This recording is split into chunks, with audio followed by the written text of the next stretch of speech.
हे कृष्ण करुणा सिंधु दीनबंधो जगतपते गोपेश गोपिका कांत राधा कांत नमस्तुते। हे कृष्ण आप दुखों के सखा तथा सृष्टि के उद्गम हैं। आप गोपियों के स्वामी तथा राधा रानी की प्रेमी। मैं आपको सादर प्रणाम करती हूँ। तप्त कांचन गौरीग्न राधे वृंदावनेश्वरी वृषभानुसुते देवी प्रवाणी हरिप्रिये।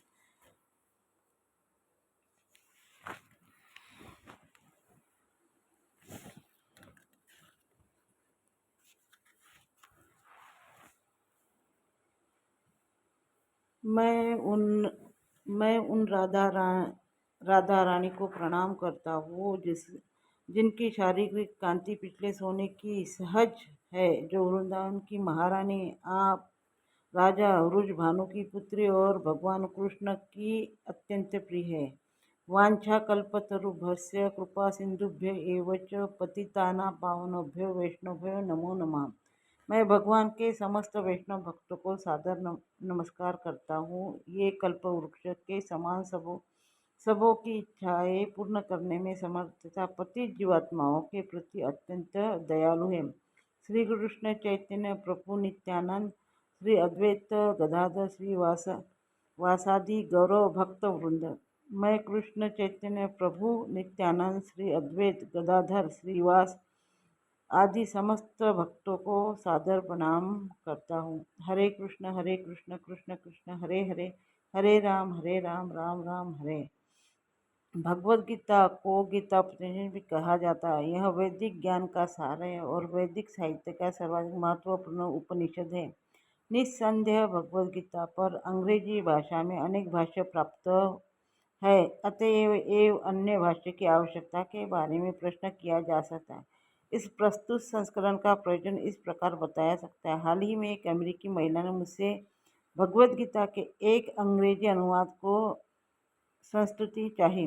निस्संदेह अमेरिका में भगवद गीता के अनेक अंग्रेजी संस्करण उपलब्ध, लेकिन जहाँ तक मैंने देखा केवल अमेरिका ही नहीं अपितु भारत में भी उनमें से कोई पूर्ण रूप से प्रामाणिक संस्करण नहीं मिलेगा, क्योंकि लगभग हर एक संस्करण में भाष्यकार ने भगवद गीता यथारूप के मर्म का स्पर्श किए बिना अपने मतों को व्यक्त किया है।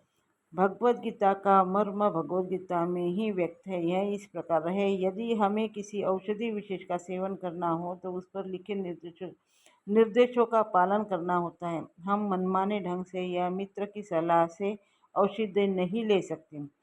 उसका सेवन लिखे हुए निर्देशों अनुसार या चिकित्सक के निर्देश करना होता है। इसी प्रकार भगवद गीता का इसने व्यक्ति द्वारा दिए गए निर्देश ही ग्रहण करना या स्वीकार करना चाहिए। भगवद गीता इसके वक्ता द्वारा दिए गए निर्देश ही ग्रहण करना चाहिए। भगवद गीता वक्ता भगवान श्री कृष्ण है।